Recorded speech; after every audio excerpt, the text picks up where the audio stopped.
আমাদের দেশের রাজনৈতিক ভাষাটা এরকম, আমরা ডাইরেক্ট অ্যাকশনের জাতি। সুতরাং এই বিপ্লব যে ব্যর্থ, এটা প্রথম থেকে ধরে নিয়েছি। 18 এপ্রিল থেকে 2 মে পর্যন্ত কর্মসূচি ঘোষণা করেছে 11 দলীয় ঐক্য। জুলাই সনদ অনুযায়ী সংস্কারের জন্য গণভোটের রায় বাস্তবায়নের দাবিতে কর্মসূচি ঘোষণা করেছে বিরোধী দল। কিন্তু বিরোধী দল এর আগেও কিন্তু বলছে যে আন্দোলন শুরু হয়ে গেছে, সফল না হয়ে তারা রাজপথ ছাড়বে না। জামায়াতের আমির বলেছেন প্রয়োজনে জীবন দেব এবং সংস্কার বাস্তবায়ন না হলে দেশ গভীর সংকটে পড়বে। বিরোধী দল জুলাই সনদ বাস্তবায়নকে কেন্দ্র করে এত হার্ড লাইনে কেন, যেখানে সরকারের তরফ থেকে বলা হচ্ছে যে তারা অক্ষরে অক্ষরে বাস্তবায়ন করবে। এবং প্রধানমন্ত্রী আজ বলেছেন দেশের স্বার্থ বিরোধী একটি চক্র এখনো সুযোগের অপেক্ষায়, বিভিন্ন ইস্যুতে বিরোধ থাকলেও তা যেন শত্রুতায় রূপ না নেয়। সব মিলিয়ে কি বলবেন?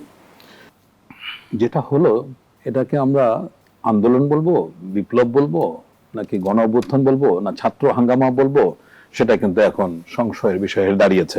তো মোটা দাগে যেটা বলতে পারি যে পৃথিবীর যে সফল বিপ্লবগুলি আছে, আমরা ফ্রেঞ্চ রেভলিউশন ধরি, বলশেভিক রেভলিউশন ধরি, গ্রেট রেভলিউশন ইংল্যান্ডেরটা ধরি, এমনকি যদি ইরানের রেভলিউশনকে ধরি, এইগুলির যে আলামতগুলি স্পষ্ট ছিল, যে কারণে এগুলি সফল হয়েছিল, তার কোনো কারণ এখানে স্পষ্ট নাই। সুতরাং এই বিপ্লব যে ব্যর্থ, এটা প্রথম থেকে ধরে নিয়েছি। এটা হয়তো আমি যখন বিপ্লবের পরবর্তীতে 1-2 মাসের মধ্যে আলামত দেখে আমি তখনকার টকশো গুলোতে দেখে একই কথা বলেছি। এখন জুলাই সনদকে এটার হার্ড লাইনে যাওয়ার বিএনপির কি কারণ আমি ঠিক জানি না। তবে এই জুলাই সনদকে বাস্তবায়ন করার ব্যাপারে গতকালকেই প্রধানমন্ত্রী যেটা বলেছেন, অক্ষরে অক্ষরে রনি ভাই যেটা বললেন, সেটাও যেন বক্তব্য ছিল, এবং ইলেকশনের নির্বাচন আগেও বিএনপির অবস্থানটা সেরকমই ছিল। বিরোধী দল যেভাবে যে ভাষায় আন্দোলন দিয়েছে, আন্দোলন করছে বা বক্তব্য দিচ্ছে, আমাদের দেশের রাজনৈতিক ভাষাটা এরকম, আমরা ডাইরেক্ট অ্যাকশনের জাতি। আর যে কোনো কিছু হোক না কেন, মানে জ্বালানো দিয়ে শুরু হয়, অ্যাকশন অ্যাকশন ডাইরেক্ট অ্যাকশন।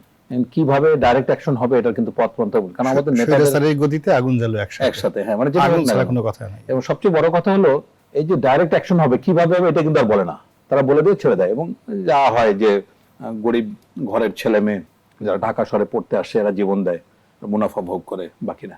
তো এখন বিষয়টা হচ্ছে যে এই বিপ্লবটার প্রতি সরকারি দল বিএনপি কতটুকু আন্তরিক সেটা নেই সন্দিহান।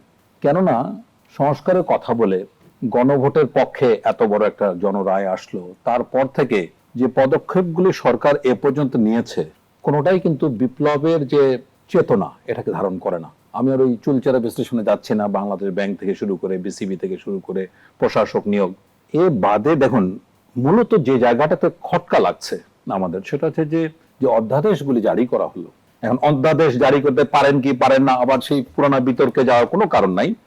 মানে আমাদের সংবিধানের 93(1)-এ সুস্পষ্ট বলা আছে যে পার্লামেন্ট না থাকলে রাষ্ট্রপতি এই অধ্যাদেশগুলো জারি করতে পারেন। দ্বিতীয়ত হলো সংবিধানের 93(2) ধারা অনুযায়ী যদি সংসদ নির্বাচন মানে সংসদ অধিবেশনের 30 দিনের মধ্যে এটাকে রেটিফাই করা না হয়, তাহলে এগুলি কিন্তু বাতিল হয়ে যাবে। তো এরকম খুবই গুরুত্বপূর্ণ কয়েকটা বিষয়, গুণ খুম থেকে শুরু করে এনবিআর বা বিচার বিভাগ মানে পৃথকীকরণ সংক্রান্ত, এই যে অত্যন্ত গুরুত্বপূর্ণ কয়েকটা বিষয়ে সরকার কিন্তু যে অবস্থানটা নিল, সেটা কিন্তু বিপ্লবের চেতনার বিপক্ষে চলে যাচ্ছে। এখন কথা হলো যে এখন বলা হচ্ছে যে আরো বেশি যাচাই বাছাই করা হবে, হ্যাঁ, তারপরে এটার উপরে সিদ্ধান্ত নেওয়া হবে। কিন্তু এখানে তো সিস্টেম ছিল, তা হেফাজত করার সিস্টেম ছিল, তো এটা তো আপনার করলেন না। তাহলে আমরা ধরে নেব তো গুণ খুমের মতো বিষয়, এটা নিয়ে আর কি বিচার বিশ্লেষণের প্রয়োজন আছে? আচ্ছা, বুঝলাম গুণ খুমের মতো বিষয় অনেক কিছু সংবেদনশীল ব্যাপার থাকতে পারে। মানবাধিকার কমিশন কেন গণপদত্যাগ করলো সবাই? বিসিবিতে কি হলো? বাংলাদেশ ব্যাংকের কথা বাদই দিলাম। বাংলাদেশ ব্যাংকে দেখুন এই প্রথম সম্ভবত একজন ব্যবসায়ীকে আমরা দেখতে পাচ্ছি যে ঋণ খেলাপি, 89 কোটি টাকা তার ঋণ খেলাপি। তো অর্থনীতির ভাষায় বলা, মানে অর্থনীতি শুধু না, মানে বলে দুইটা ক্ষেত্রে, অর্থনীতি এবং যৌন জীবনের ক্ষেত্রে নতুন কিছু নিয়ে এক্সপ্লেন করতে নাই।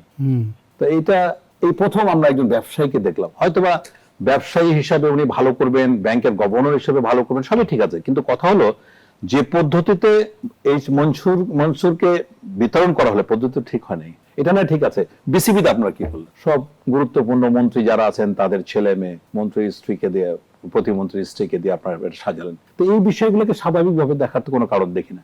যেভাবে আপনার বিচারপতি সিনহাকে দেশ থেকে বের করে দেওয়া হয়েছে, তার সমস্ত কিছু অক্ষুণ্ণ থাকলো।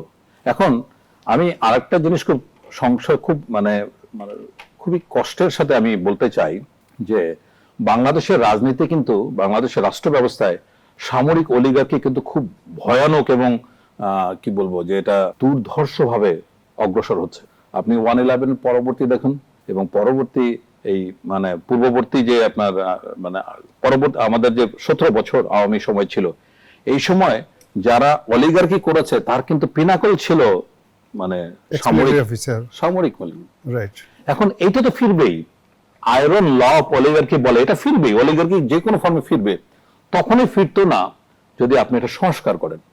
আপনারা সশস্ত্র বাহিনীর সামরিক বাহিনী কি সংস্কার করলেন, আপনার গোয়েন্দা সংস্থা কি সংস্কার করলেন। এই যে আমি কথা বলছি এখন এটা সরকারের জন্য বিপক্ষে যাবে, ভবিষ্যতে আমার হয়তো নিরাপত্তা ছাড়পত্র বন্ধ হয়ে যাবে, আমাকে কেউ কোনো নিরাপত্তা দিবে না।